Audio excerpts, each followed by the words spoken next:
I need you to picture something.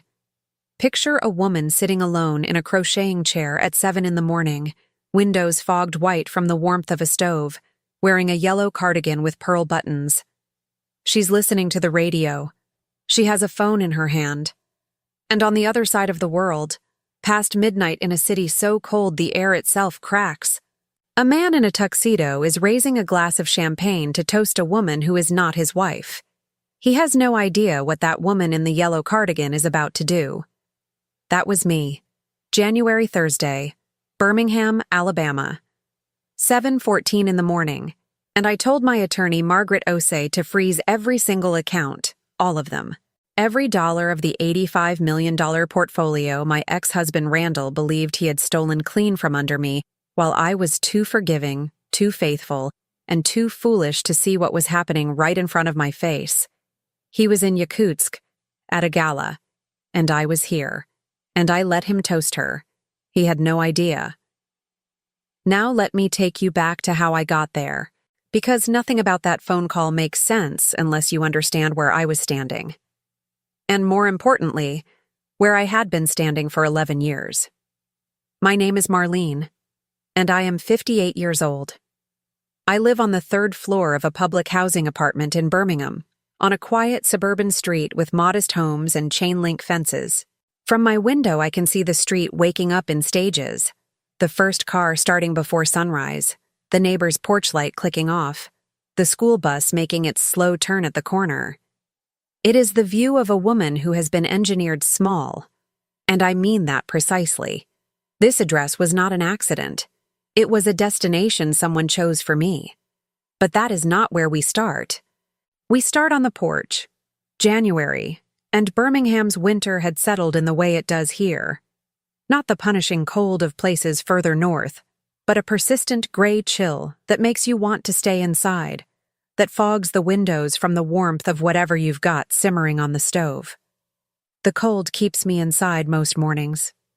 But on this particular morning, I was out on the front step, wrapped in my sunny yellow cardigan with the pearl buttons. The one I wear when I need to feel like myself, when I need something between me and the world that says I am still here, I am still somebody. And I was watching Birmingham come alive below me. I had already said my prayer. I say it every morning before my feet touch the floor. It is not long. It is not complicated. It started as a plea for survival, for getting through another day without breaking down. That morning, for the first time in a very long time, it felt like something different. It felt like a prayer before action. On my lap, I had my handwritten recipe cards, the ones stained with years of cooking, smudged with turmeric and bacon grease, written in my grandmother's handwriting, and then my mother's, and then my own. I keep them close when I need grounding. When the world feels like it's tilting beneath me, I hold those cards, and I remember. I come from women who fed people. I come from women who made something from nothing. I come from women who kept going. From the kitchen, through the cracked window, came the smell of collard greens simmering low on the stove. I start them early. Always have. That smell is the smell of every morning I survived. I had the documents in my email. I had Desiree's call from November still living in my body like a bruise I couldn't press. I had my attorney's voice from Monday still in my head, steady and clear. You have standing, Marlene. The $85 million is legally still yours. Trust me. I dialed. Margaret picked up on the second ring. I told her, freeze them. All of them. And she said, it's already done. I sat there for a moment after I hung up, listening to the radio, holding my recipe cards, watching a man 2 doors down scrape frost off his windshield. The sky was still bruised purple over the street. It was the most ordinary morning. It was the most extraordinary moment of my life. I want you to understand something before I go back to the beginning, before I tell you how 11 years of my life were systematically disassembled and sold for parts. I want you to understand that I did not get here through anger. Anger is too hot to carry for 11 years. I got here through patience, through pain, through a paralegal's courage, and through a lawyer who told me what the law actually says about a woman like me. If someone in your life is telling you that you are too much or too little, that you are decorative rather than essential, that your signature on a document is a formality rather than a decision, I need you to stay with me. Because I have been sitting in that chair. I know what it smells like. I know what it costs. Now let me take you back to the beginning. Because this story does not start with Yakutsk. It starts 11 years ago at a kitchen table, with a pen in my hand and a man I trusted standing over me telling me it was routine. Before I tell you about the papers, let me tell you about the Randall I married. He was charming in the particular way that men of a certain kind are charming, not effusive, not loud, but deliberate. He paid attention to you in a way that felt rare. He remembered things. When we were first together, he remembered that I took my coffee with honey instead of sugar. He remembered that I crocheted when I was anxious, that my hobby was sitting with my yarn and my hook and the radio, making something useful out of nothing but loops and patience. He made me feel seen. And when you have spent your life being the woman in the room who keeps things running and gets thanked last, being seen feels like love. We married in 2003. I was 47 years old, not young, not naive, or so I thought. I brought something to the marriage. I brought the land trust my mother had built over a lifetime. I brought the inheritance she had left me, modest on its face but strategically significant. Mineral rights, parcels of land in 3 Alabama counties, a portfolio that had been quietly managed for decades by a trust attorney who retired and handed it to a firm Randall suggested. I want you to note that. He suggested the firm. I was grateful. I thought it was love. The seeds of what was coming were planted in small moments that I taught myself not to see. Randall's brother Clive coming to dinner, and the two of them going quiet when I walked into the room. Conversations that stopped when I reached for my crocheting in the evenings. Papers I was handed without explanation. Sign here. It's routine. Nothing you need to read through. I signed. I believed that families operate on trust. I believed that a man who loved you would not put something in front of you that you did not understand unless it truly was nothing to worry about. My belief, my foundational error, was this: blood and family must always be forgiven. This is how I was raised. My mother forgave her brother when he borrowed money he never returned. My grandmother forgave her husband every wrong he ever did her. Forgiveness was how we loved. It was also how we were kept quiet. I know that now. I did not know it then. What I sacrificed was my dignity. That word sounds abstract until I give you the specific moments. Randall once told me, in front of his brother and 2 attorneys at a formal meeting I had not been told was formal. "You're decorative, Marlene. Nobody's asking for your opinion." I smiled. I went home. I sat in my crocheting chair, and I made a hat for a church rummage sale, and I did not cry. I folded that sentence up like a piece of paper and put it somewhere I did not look. I accepted humiliation regularly and consistently. At family dinners, my opinions were redirected. My decisions about my own mother's recipes, I kept her handwritten recipe cards on the counter, brought them to every home, every apartment, every season, were not decisions at all. When I wanted to pot collard greens for a Sunday gathering, Clive would say something cutting and everyone would laugh, and I would go to the kitchen and keep stirring because at least in the kitchen I was not wrong about anything. I had my faith. My morning prayer, the one I say before my feet touch the floor.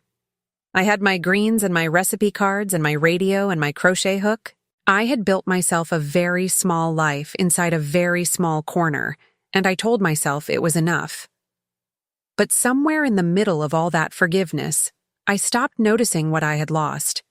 It started with small inconsistencies, an account statement that didn't match what I expected, a property tax notice for land I thought was still in my name that arrived addressed to a company name I did not recognize. I asked Randall once, just once, about a wire transfer amount that looked unusual. He looked at me with that particular patience that is not patience at all but a very thin covering over contempt, and he said, "You're not a financial person, Marlene. This is complex. Let the professionals handle it. And I let them. You're probably sitting there right now wanting to reach through the screen and shake me. I understand. Believe me, there is a version of me who would want to do the same. But I need you to understand something about what being told you are not a financial person, not a legal person, not a decision-making person, does to your sense of yourself over years. It does not happen in one blow. It happens in tiny erosions, like water on stone. By the time the stone is gone, you have forgotten what the original shape was. I stopped crocheting sometime in year 4. I just stopped. I would sit in the chair with the yarn in my basket and I would look at it and I would feel so tired that I could not begin.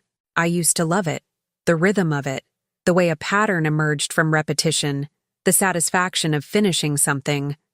But tired is what manipulation does. It makes the things that once fed you feel like more effort than you have to give. We separated in 2012. Or rather, Randall left.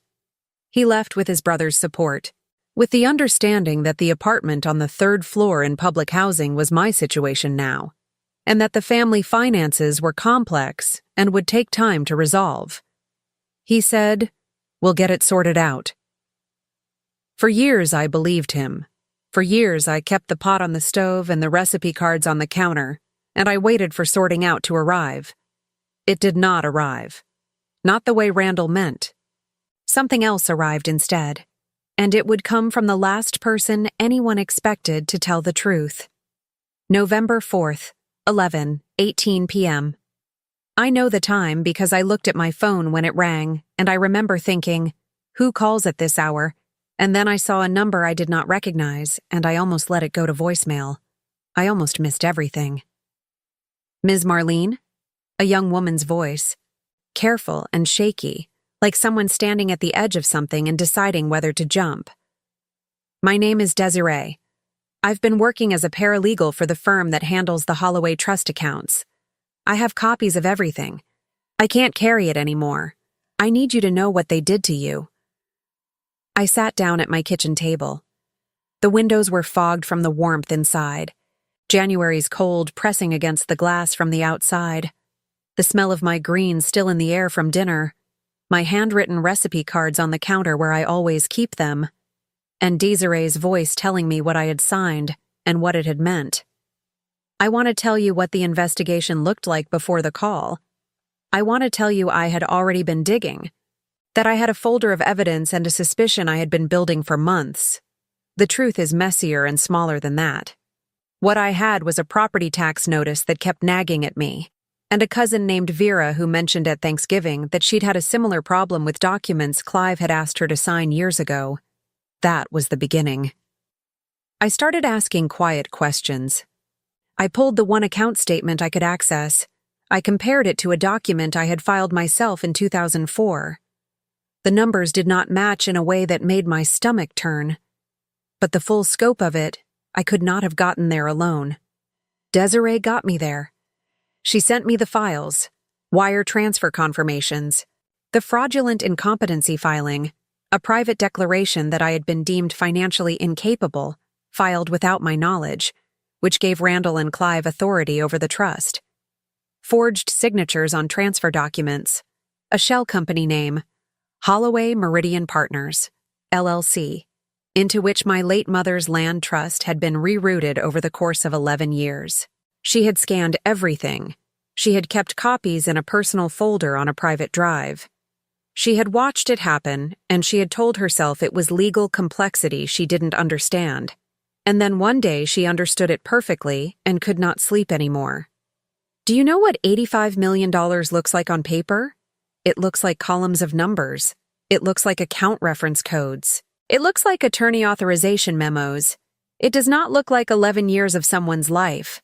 It does not look like a kitchen table where a woman signed documents she was told not to worry about. It does not look like a view of chain-link fences from a 3rd-floor window in a public housing apartment. But that is exactly what it is. My body shut down. I am not speaking metaphorically. I sat at my kitchen table and I froze. I could not stand up. I could not cry. My hands were flat on the table, and I could feel the grain of the wood under my palms, and I kept pressing against it like I needed to know it was real. I could not breathe the right way for 20 minutes, maybe longer. I stared at my recipe cards on the counter.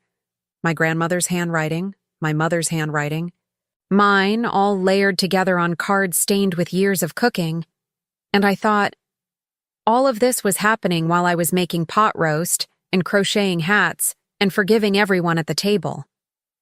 The key object on that counter, those stained, soft-edged recipe cards, they looked different to me in that moment. They had always been comfort, a thread back to the women who raised me, to the kitchens I grew up in, to the faith that everything worth having was worth patience. Now they looked like evidence of my absence. I had been so busy preserving the ritual of living that I had not noticed the living itself being taken apart around me. The full scope of the betrayal was this. Randall and Clive had spent 11 years rerouting my assets. They had declared me financially incompetent in a filing I never saw. They had moved $85 million in family trust assets into accounts they controlled. The apartment, the public housing, the view of the chain-link fences, the identity of a woman who needed help with her finances. All of it had been engineered. They needed me broke and confused and grateful for whatever scraps they allowed. I sat at that table until I could stand up. I think it was close to 1 a.m. when I finally moved. I made myself a glass of water. I looked out at the fogged window, the winter dark beyond it. I said my prayer, not the morning one, but a different one, the kind that doesn't have words, just the intention of them. And then I wrote down Margaret Osie's name on the back of an envelope and put it next to my recipe cards. I want you to know that the woman who froze at that table was the last version of me who did not know her own power. Every version after that has known exactly what she was worth. Margaret Osie has an office on the 6th floor of a building on 5th Avenue North in Birmingham, and the first thing I noticed when I walked in the following Monday was that she had her certificates framed in plain black frames and hung level, every one of them. No gold, no flourish, just the credentials, presented without apology. I thought, this is my kind of woman. She had read Desiree's documents over the weekend. 4 hours we sat together that first Monday, her yellow legal pad filling up with notes. She walked me through each document with the patience of someone who has done this before and has not let it harden her.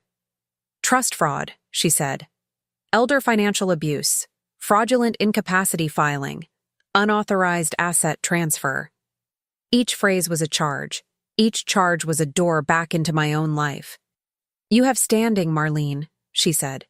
Not you might have standing. Not let's see what we can do. You have standing. The $85 million is legally still yours. I had not cried through Desiree's call. I had not cried at the kitchen table at 1 a.m. I cried in Margaret's office on a Monday morning, sitting across from a woman who told me my name still meant something on a legal document. And it meant more than anyone had let me believe for 11 years. If you think I am exaggerating how much that matters, having someone sit across from you and say your name is still real, your claim is still valid, what was taken from you can be named and quantified and legally returned, then you have never been in a room where someone spoke your name like it belonged to you. Margaret was practical about what came next. She told me not to contact Randall or Clive. She told me not to change any visible behavior. No sudden moves, no confrontations, nothing that would tip them off that the ground was shifting. She told me to trust the process and stay quiet. She also told me to start thinking about whether there were others. There were others. Randall had not just done this to me. That is the thing about a certain kind of man. When he finds a system that works, he refines it. He had done it before, to others in our extended family, in versions scaled to whatever that person had.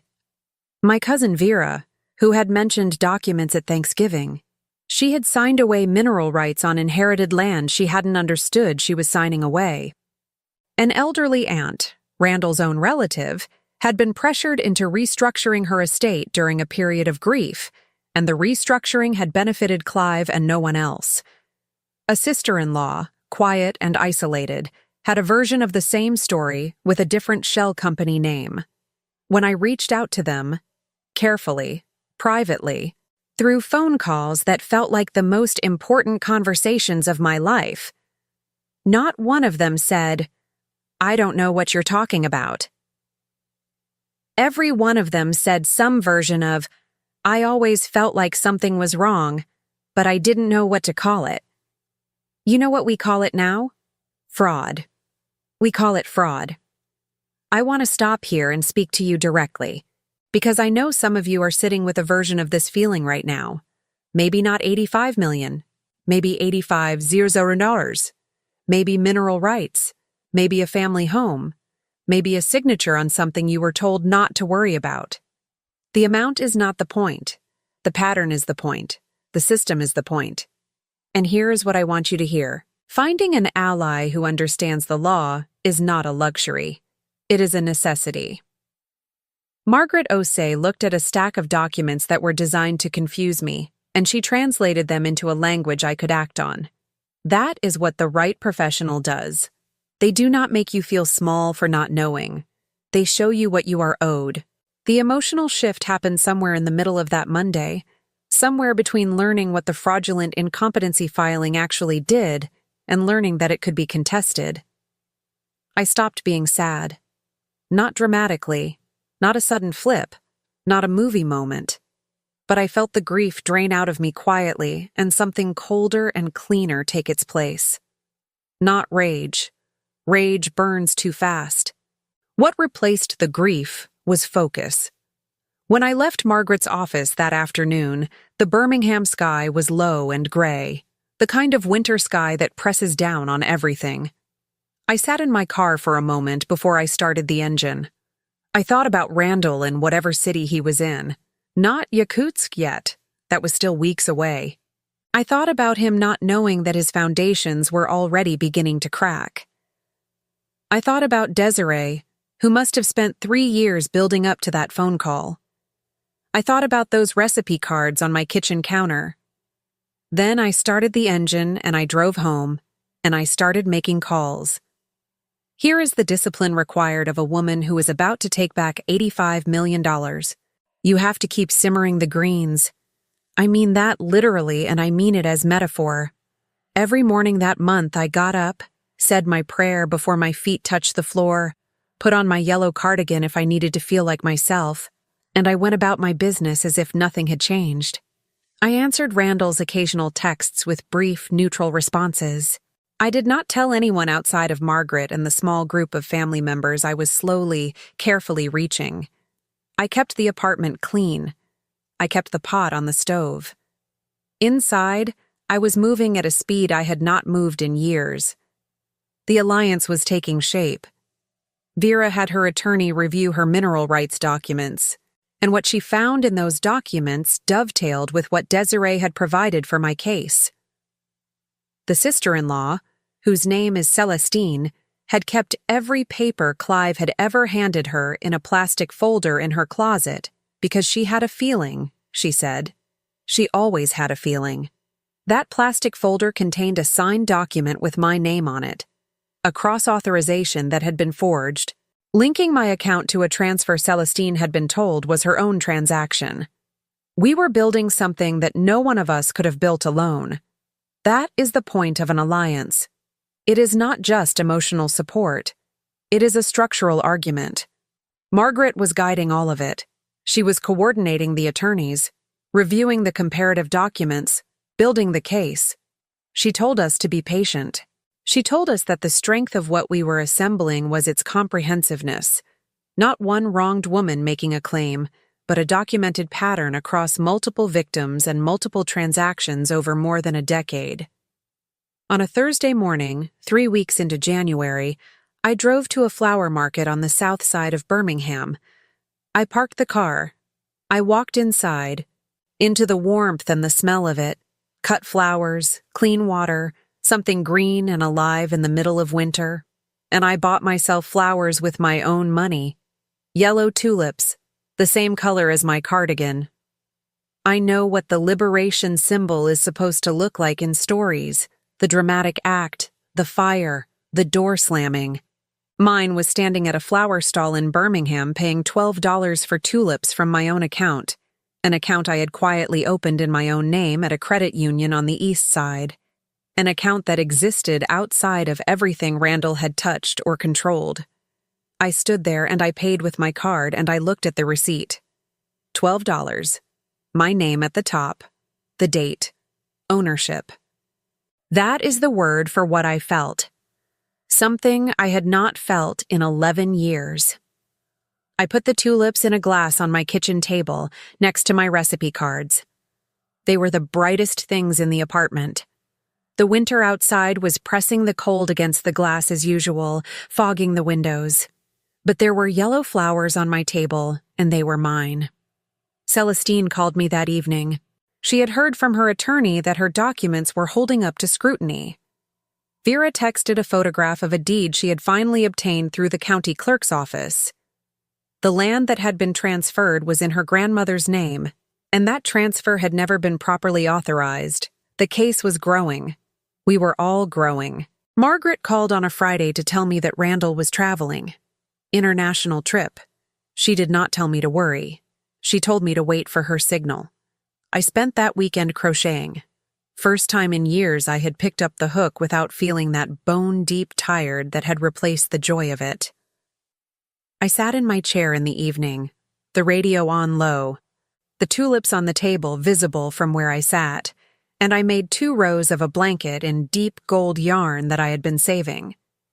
Something about the rhythm felt like it was mine again, like I was sitting in my own body again, occupying myself fully, not apologizing for the space I took up.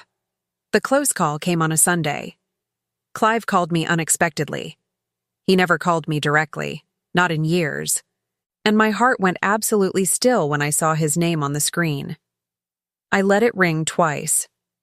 I answered on the 3rd ring, and my voice came out steady and ordinary. I do not know how. He asked if I had received any unusual mail recently, anything from the county assessor. His voice was too casual, that casual tone that is not casual at all. I told him I hadn't received anything unusual. He said, "Okay, just checking," and hung up. I sat very still for a full minute after the call. Then I texted Margaret. Clive called. "He's checking." She responded within 60 seconds. "Good. That means they're getting nervous. Stay the course." I looked at my tulips. I finished my row. I said my evening prayer. I went to bed and I slept better than I had slept in a month. We were almost there. February arrived the way February does in Birmingham, cold and stubborn, refusing to let go of winter but without the dignity of real snow. Gray mornings and bare-branched trees. The kind of month that makes you want to disappear inside and wait for something to shift. I was not disappearing.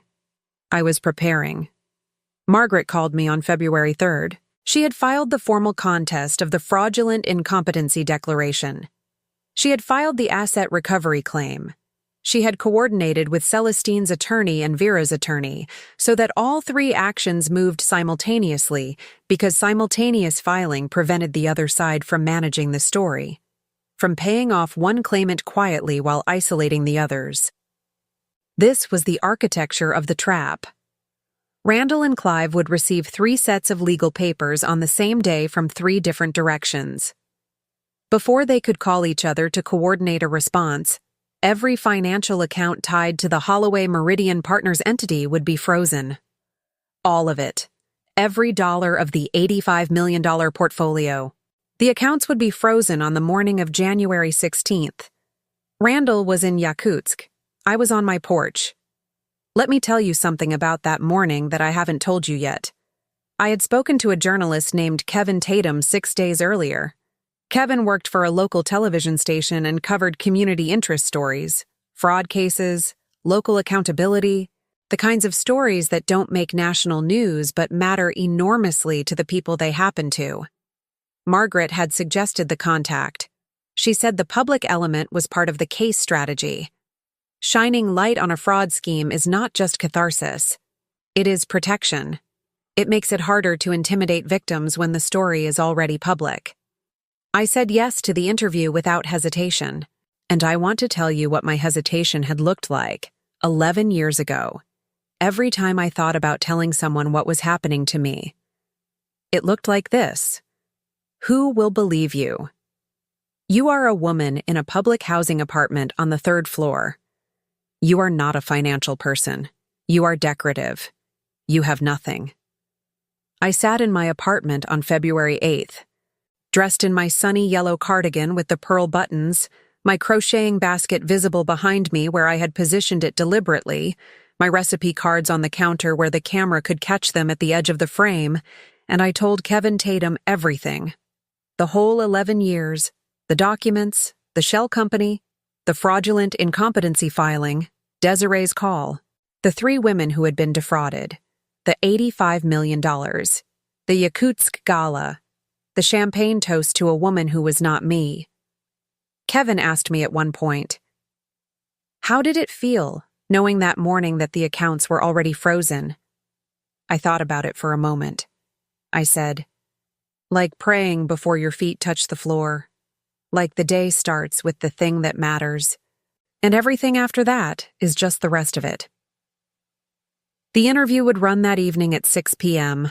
2 days before we filmed, I had been downtown, and I saw a Lexus LS sitting at a red light, champagne gold, spotless, polished in the way only cars people lease to impress other people are polished. For years, the idea of that car had been a kind of ache. Something I could see other people having. Something the distance between that apartment and a real life was measured in. Now I looked at it and I thought, it is a car. It is a very nice car, and I felt absolutely nothing I did not already own. The trap was set. The legal papers were filed. The accounts were frozen. The interview was recorded. We were waiting for the world to see what we had built. Randall landed from Yakutsk the morning after the interview aired. I want you to imagine that moment.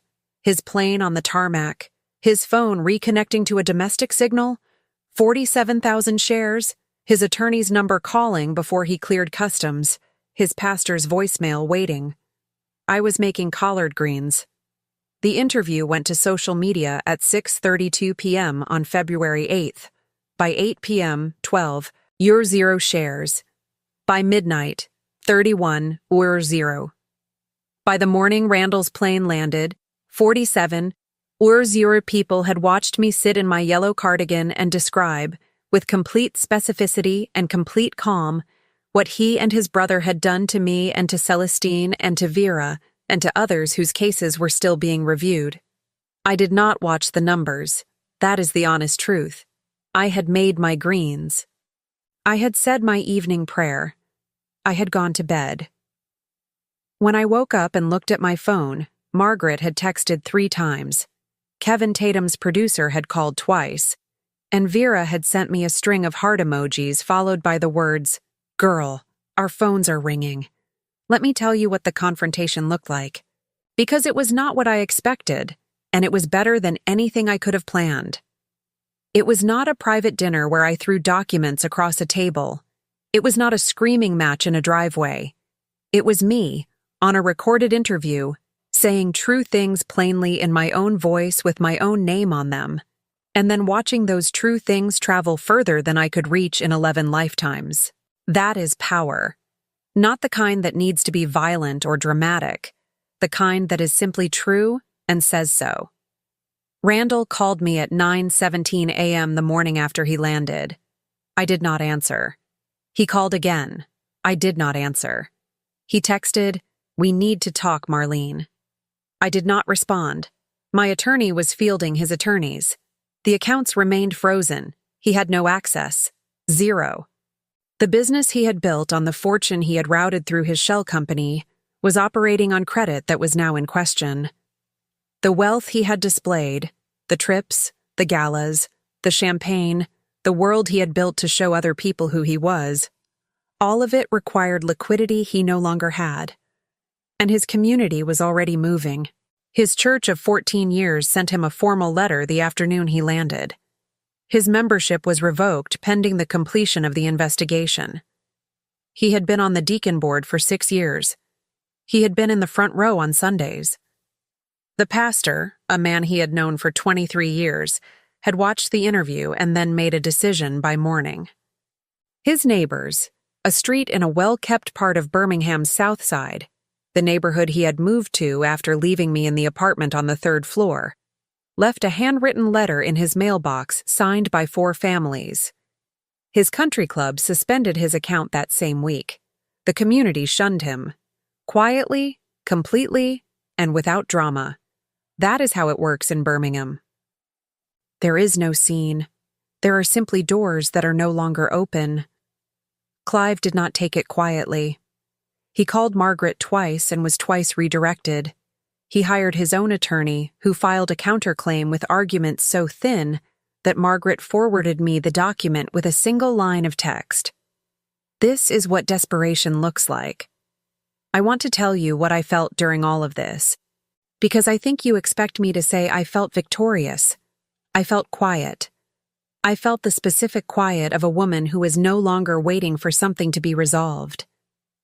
The anger I had suppressed for 11 years had already been converted into action, into legal filings, into coordination calls with Vera and Celestine, into 4 hours in Margaret's office learning what the law actually says. By the time the world caught up to what we had built, I had already done my emotional processing. I was standing in the aftermath of something I had decided, not something that was happening to me. When Kevin Tatum called to ask how I was doing, I told him, "I've been managing my own collard greens for 11 years.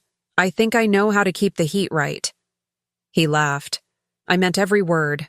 Here is what I want to say to Randall, and to every person who spent time at his table while I spent time in that apartment. I do not hate you. I want to be very clear about that, because hate is a form of attachment. And I have no attachments left to you. You took 11 years of my life and I have taken them back, with interest. Not out of bitterness, out of principle. Because what you did was wrong, and the law agrees with me, and now so does every person who watched that interview. You told me I was decorative. I just froze $85 million from a crocheting chair. I want you to think about what that means about the difference between what you were told you are and what you actually are. I want you to hold that thought, because we are not done yet. The legal process is not fast. I need to say that plainly, because this is a true story and not a movie, and in true stories, the paperwork takes as long as it takes. But by March of that year, the courts had reviewed Margaret's filings and the fraudulent incompetency declaration had been formally contested and suspended. My name was restored to the trust documents. The asset recovery was active. Randall's attorneys were negotiating in a tone that Margaret described as men who know they are losing. Clive's counterclaim was dismissed in its first review. Desiree had provided her testimony formally. She did it quietly and completely, and the specificity of what she had documented over 3 years made the opposition's argument essentially impossible. She had done an extraordinarily brave thing, and I want to say so without diminishing it, because it is easy in a story like this to let the protagonist's triumph eclipse the courage of the person who made it possible. Desiree did not have to make that call. She was young, she was employed, she was risking her career and her comfort and her sense of safety. She made the call anyway. I will not forget that. Vera settled her mineral rights case in February. The land reverted to her name. Celestine's case was pending but moving forward with the same documented evidence. The alliance had held.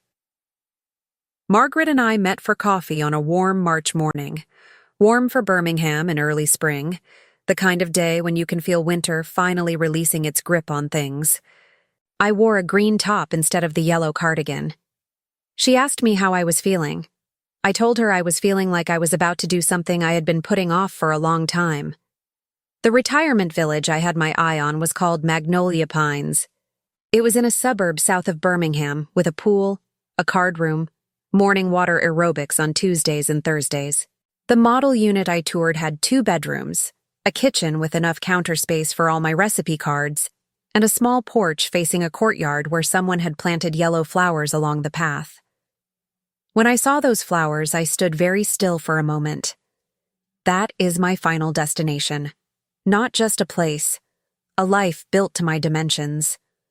A life where I take up the space I am supposed to take, without apology, without smallness, without anyone telling me I am decorative. I went home after the tour, and I stood in my apartment on the 3rd floor, looking out at the quiet suburban street with the modest homes and the chain-link fences. I had looked out this window every morning for years. I had watched this neighborhood wake up, watched the school bus make its turn, watched the first car start before sunrise. This view had been engineered for me as a destination for a diminished woman, but I had lived it as something else. I had prayed in this apartment. I had simmered greens in this kitchen. I had sat in that crocheting chair and made things from loops and patience when I had nothing else. I had said my prayer before my feet touched the floor every single morning, and I had survived. I am not angry at this apartment. I am grateful for what it held. I took my handwritten recipe cards down from the counter, and I wrapped them in a clean kitchen towel, and I set them gently in a box. Those stained, soft-edged cards that had held my grandmother's voice and my mother's and mine, they had been comfort, and then they had been grief, and now they were something else entirely. They were evidence, not of what was taken from me, of what could not be taken. No one put a line in a legal document to take my grandmother's biscuit recipe. No one rerouted the smell of collard greens or the prayer I say before my feet touch the floor. The things that made me myself, those were never in any account. They were never Randall's to touch. I put the recipe cards in the box for the move. That afternoon, I called Vera and then Celestine and then Desiree, and I told each of them the same thing. We did this together, and whatever comes next, that does not change. Vera cried. Celestine said she had bought herself earrings with her own money that morning and worn them to the grocery store and kept looking at them in every reflective surface. I told her, I know exactly what that feels like. I bought yellow tulips on the way home, put them back in the glass on the kitchen table, sat in my crocheting chair with the radio on, and worked on my gold blanket, which was almost finished. The income from the restored trust will secure the rest of my life several times over. The net worth I reclaim is not a number I need to tell you to make the point. The point is that it was mine. It was always mine. And getting it back was not about fortune.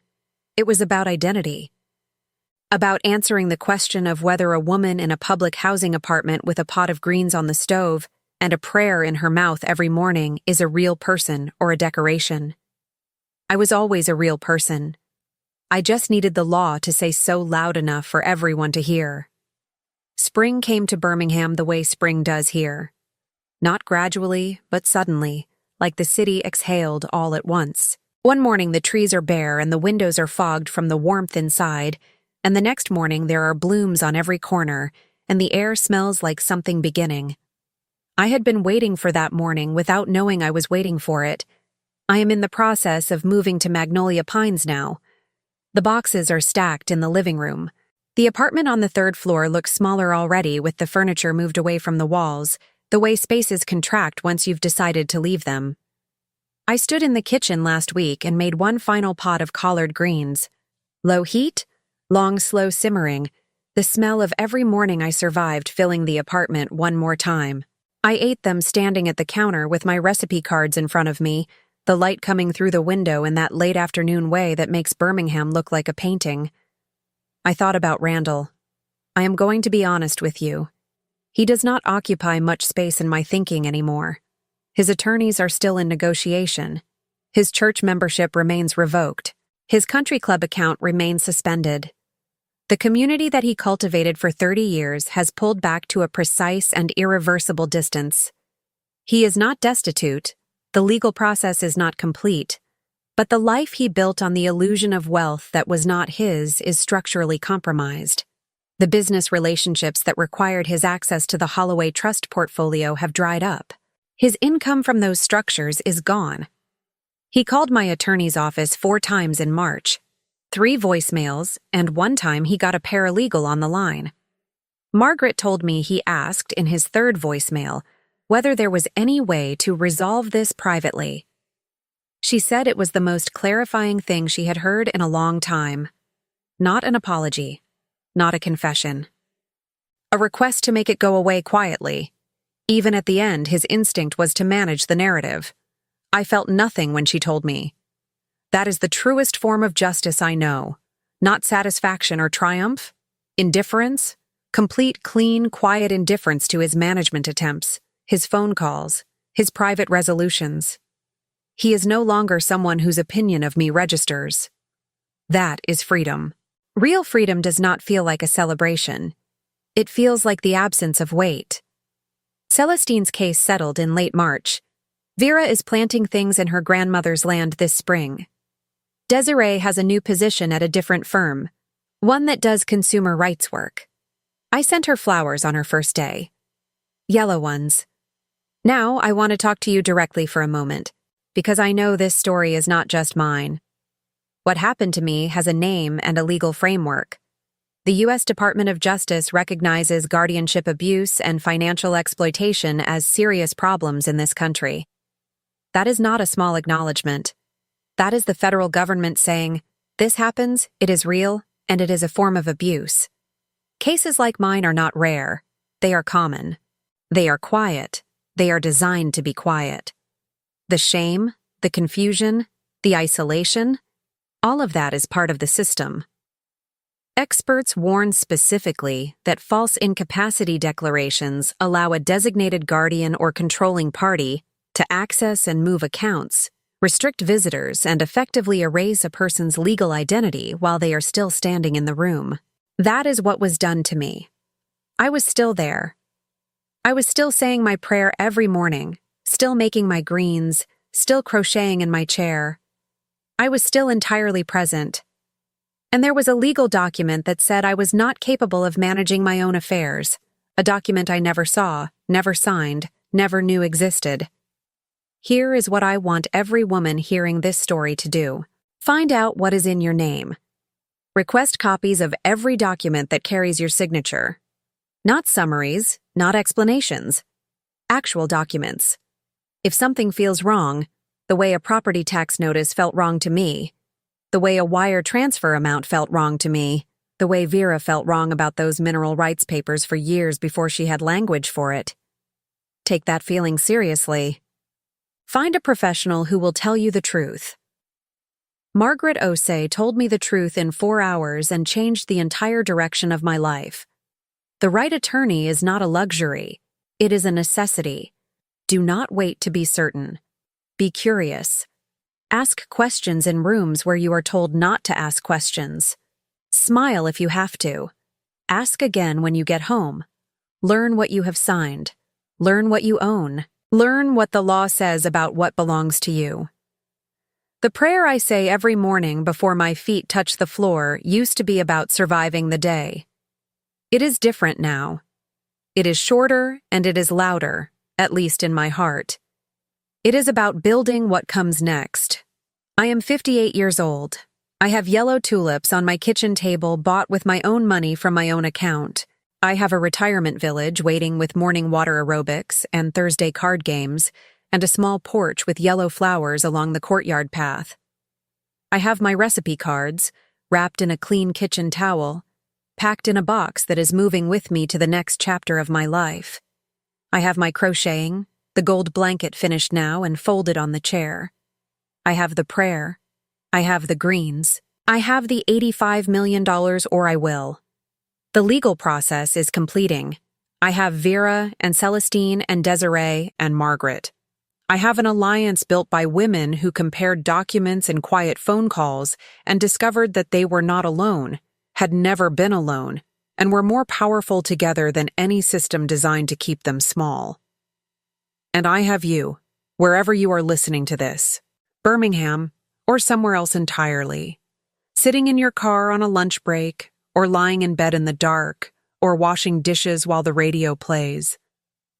You found this story because something in it is familiar to you. Something in it said, I know this. I have felt this. I have wondered if I was imagining this. You are not imagining it. You are not alone. And you are not without options.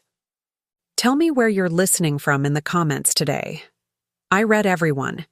Tell me, what would you have done in that apartment on November 4th at 11:18 p.m.? Would you have answered that call? If this story landed somewhere true for you, like it means something, press like so that more people find it.